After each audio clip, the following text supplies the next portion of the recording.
Bonjour à tous. Pendant un de mes cours à l'université, j'ai commencé à parler de confidentialité des données.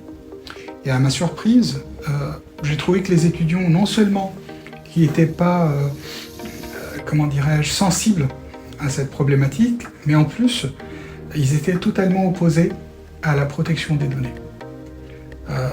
Je pense que le sujet mérite qu'on en parle. Je m'appelle Ahmed Gabal, je suis chef d'entreprise dans le domaine de l'intelligence artificielle et j'ai créé cette chaîne justement pour parler d'IA. L'argument de mes étudiants était de dire « Mais attendez, pourquoi bloquer l'accès à mes données puisque aujourd'hui il y a des algorithmes super intelligents qui vont analyser tout ce que je fais et qui vont vraiment me présenter les produits ou ceux dont j'ai besoin. » Donc c'est magnifique, c'est tout à fait génial. Moi je m'en fous, enfin, ils vont regarder qu'est-ce que je fais sur internet et puis du jour au lendemain, on va me présenter, oui effectivement, le produit que je cherchais sans forcément que je fasse l'effort d'aller le chercher.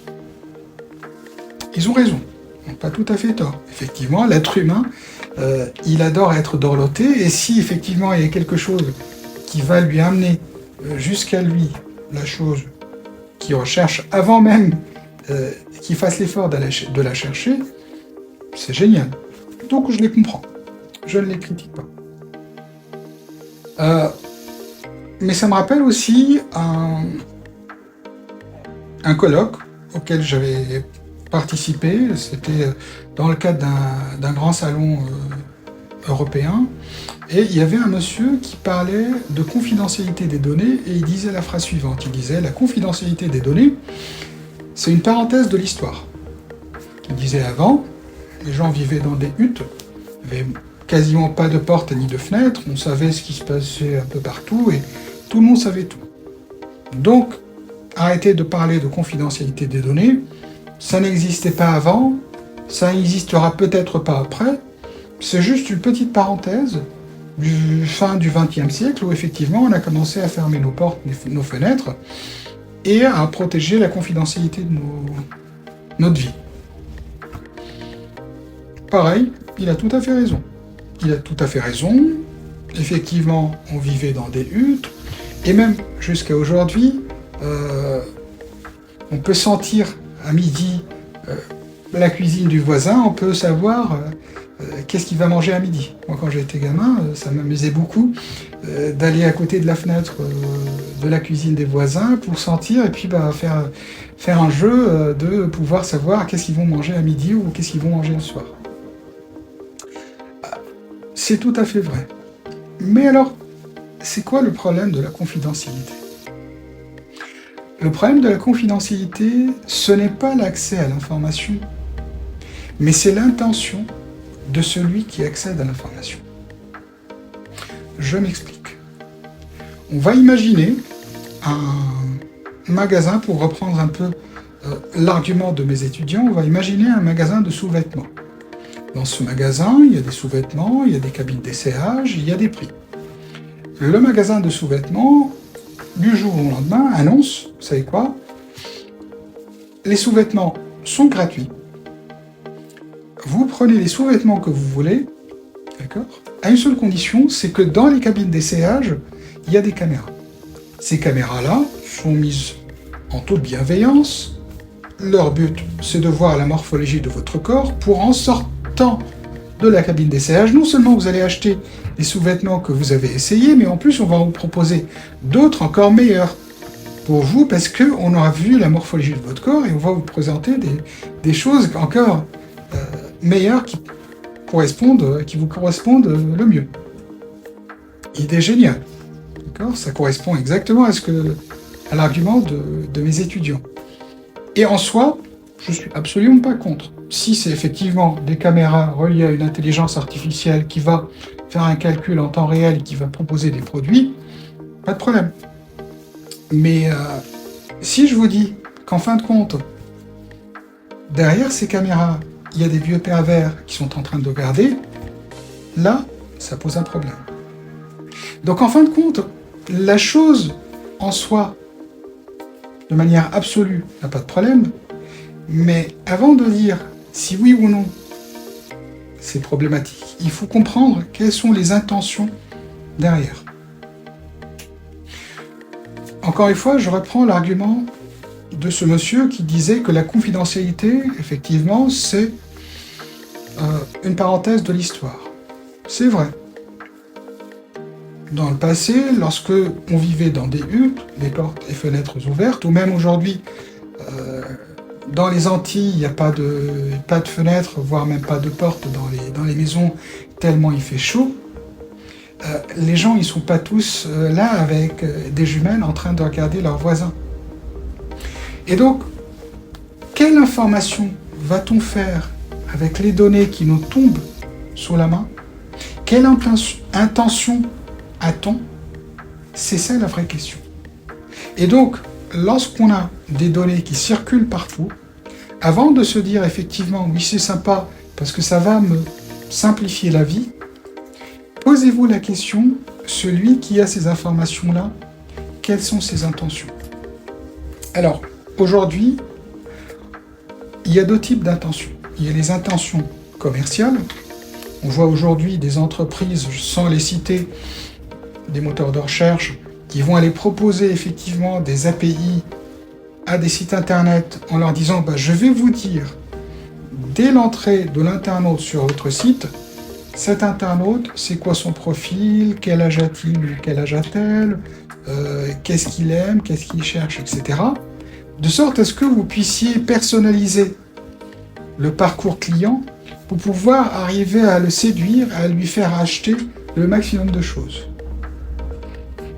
Donc effectivement, là le but c'est pas simplement avec beaucoup de bienveillance aller lui proposer le produit qui l'intéresse, mais le but c'est de le pousser en jouant sur ses faiblesses pour qu'il achète le maximum des choses.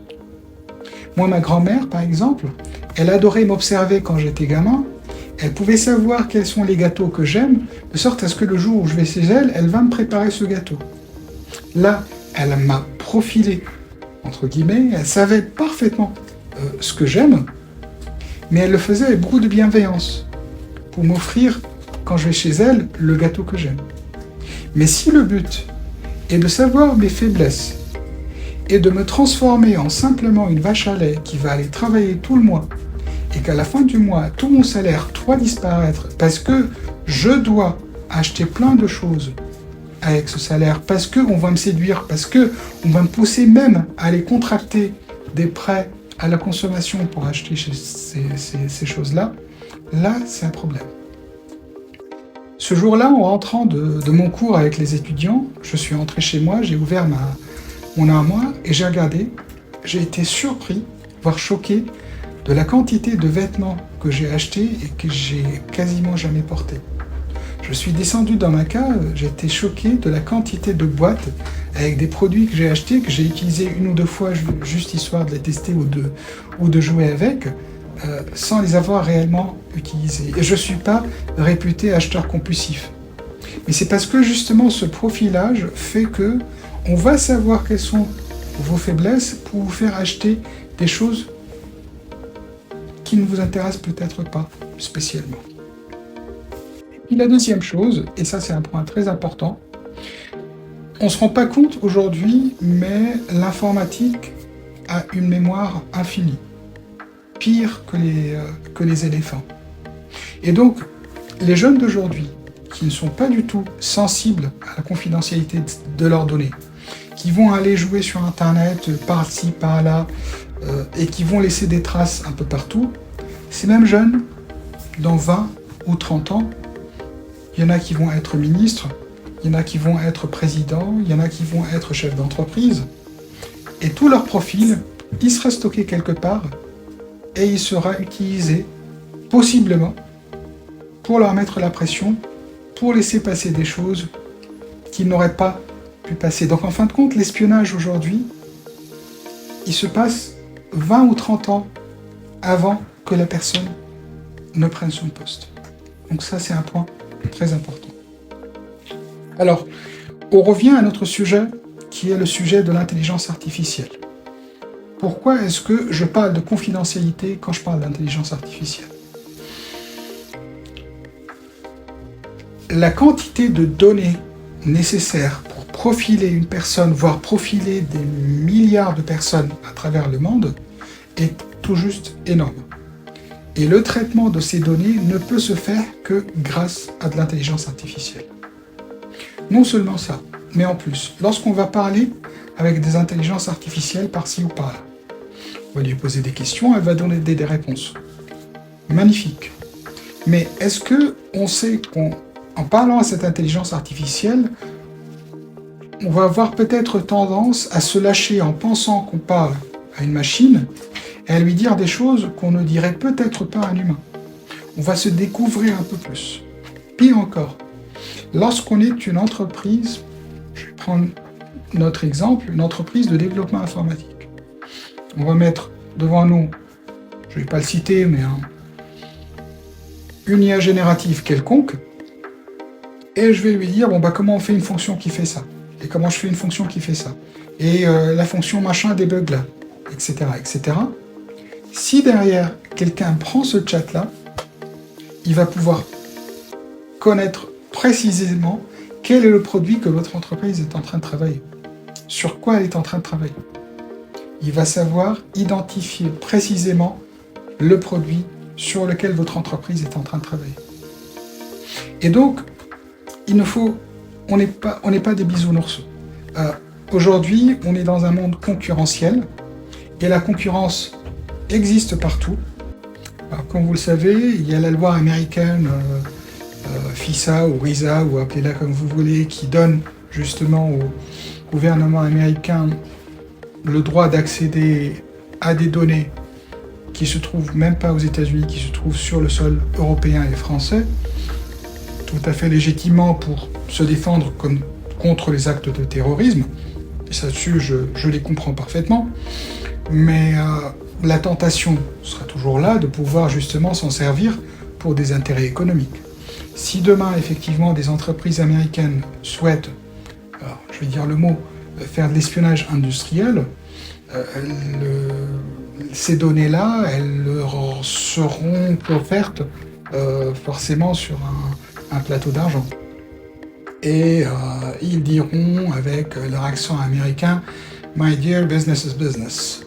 And if you don't want me to see your information, just keep it out of my data. » Prenons conscience que les données que nous mettons sur Internet ou que nous utilisons avec des IA, ces données-là, elles peuvent être utilisées à autre chose. Et donc, il est très important,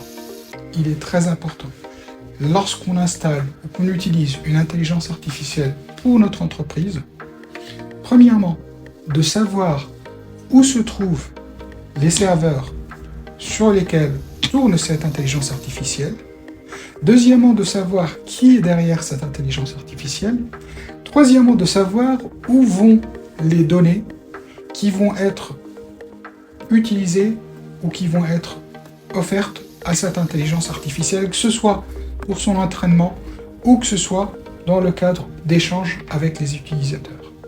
C'est un point important pour vos propres données d'entreprise, mais c'est aussi une obligation vis-à-vis de vos clients qui vont vous faire confiance en vous donnant leurs données. Vous allez mettre en place toutes les règles RGPD possibles et imaginables pour les protéger, mais peut-être que vous allez oublier que ces données-là, vous les avez envoyées à une intelligence artificielle qui se trouve à l'étranger. On va mettre toutes les cadenas sur les portes, on va oublier qu'il n'y a pas de mur autour des portes. Donc, confidentialité, pour résumer, l'importance dans la confidentialité, c'est l'intention de celui qui a les données entre les mains. Sur ces belles paroles, excellente journée.